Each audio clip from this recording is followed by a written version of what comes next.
ये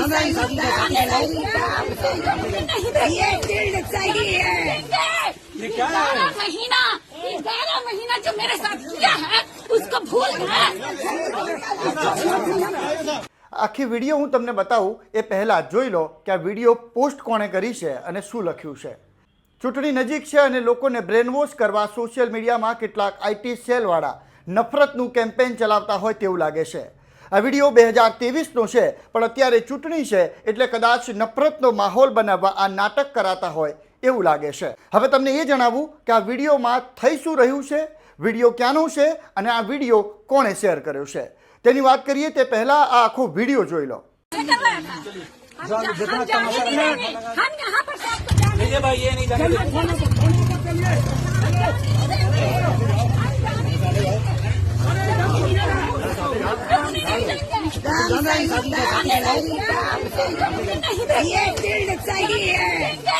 ये क्या है?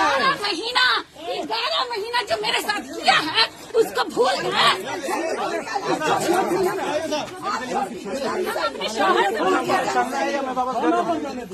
पंचायत फैसला करेगा। पंचायत पुलिस नहीं करती है। बुलाया किसने? आपको बुलाया किसने? आपको बुलाया किसने? हाँ बोलेंगे बोलेंगे पुलिस स्टेशन में स्टेटमेंट मिलेगा। नहीं जागा ये वो नहीं बोलेंगे, मैं बोलूँगा। नहीं करना चाहिए।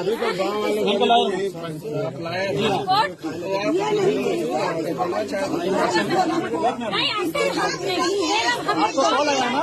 आपको कॉल आया ना? आपका ड्यूटी आपका फर्ज है, लेकर मत खाना। नहीं, अंदर आप एक बेटी भी है, ठीक है, एक बेटी भी खड़ी है। इंसाफ के लिए ना आपको कहते हैं। चलिए अस्थिर से रहिए ना, अस्थिर से रहिए ना। नहीं क्या बोल- बच्चे आप मुंह बंद रखिए। तू चुप रह, हम अपने शोहर से बात कर हम अंदर भेज देंगे। उससे बोला क्यों नहीं बोलेगा? उससे बोला क्यों नहीं बोलेगा? उससे बोला क्यों नहीं बोलेगा? रिकॉर्डिंग करिए। उससे बोला क्यों नहीं बोलेगा? वो हमारे रिश्ते के बीच क्यों आएगा? वो लड़का कहाँ शुरू से आएगा? वो लड़का क्यों आएगा? वो लड़का हमारे रिश्ते के बीच क्यों आएगा? अरे हम उससे शादी किया, हम 11 महीने से, वो लड़का क्यों मेरे रिश्ते में आएगा? बताओ मुझे। दानिश हिम्मत करके मना करो, उसको मना करो, उसको मना करो। આ વિડીયોમાં પતિ અને પત્નીનો હાઈ વોલ્ટેજ ડ્રામા ચાલી રહ્યો છે। વિડીયો બિહારનો છે। ઓગસ્ટ 2023 એબીપી ન્યૂઝે આ સમાચાર પ્રસારિત કર્યા હતા, જેમાં લખ્યું હતું કે 2019 में एरकी गांव के निवासी मोहम्मद अली इमाम अख्तर के बेटे दानिश इमाम से शादी हुई थी। निकाह के 11 माह बाद दानिश विदेश चला गया। लड़की अपने मायके में रहने लगी। पीड़िता ने कहा कि पति विदेश चला गया तो उससे मायके भेज दिया था। फ़ोन पर कहा कि जब विदेश से लौटेंगे तो घर आना। मंगलवार को जानकारी मिली कि वो घर पर आया हुआ है। सूचना के बाद वह शौहर के घर आई तो शौहर ने हाथ पकड़कर घर से निकाल दिया था। અને ત્યારબાદ આ થયો આ ડ્રામા, હાઈ વોલ્ટેજ ડ્રામા। આ પતિ પત્નીની મેટર હતી, જેમાં એકાઉન્ટથી વિડીયો શેર કરવામાં આવ્યો અને લખવામાં આવ્યું કે अपनी फूफी की लड़की से अवैध संबंध बनाने के बाद अब्दुल ने उसे छोड़ दिया। હવે આ વિડીયોની જે વાત થઈ રહી છે એમાં છોકરાનું નામ ક્યાંય અબ્દુલ તો નથી જ।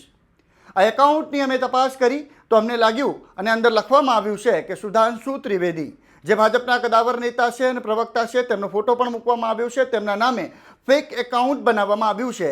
કદાચ એવું પણ હોય કે કોઈ એમને બદનામ કરવા માંગતું હોય। ચૂંટણી આવે એટલે સોશિયલ મીડિયામાં આવા ધતિંગ ચાલુ થઈ જતા હોય છે અને મોંઘવારી, બેરોજગારી, ગરીબી જેવા મુદ્દાઓ ભૂલાઈ જતા હોય છે અને ધર્મની રાજનીતિ શરૂ થઈ જતી હોય છે। આ વોટ્સએપ યુનિવર્સિટી યુટ્યુબમાં ઘણા બધા એવા વિડીયો હોય છે જેમાં તમને બ્રેન વોશ કરવામાં આવે છે। એટલે જ અમે વારંવાર કહીએ છીએ કે આ નફરતની રાજનીતિથી દૂર રહેજો। આ નેતાઓ પોતાના ફાયદા માટે તમને લડાવી નાખશે, મરાવી નાખશે અને જેલ ભેગા કરાવી નાખશે। આપણે આ દેશમાં નફરત ફેલાવે તેવો અક્રમ પણ નથી જોતો અને નફરત ફેલાવે તેવો વિક્રમ પણ નથી જોઈતો। નમસ્કાર।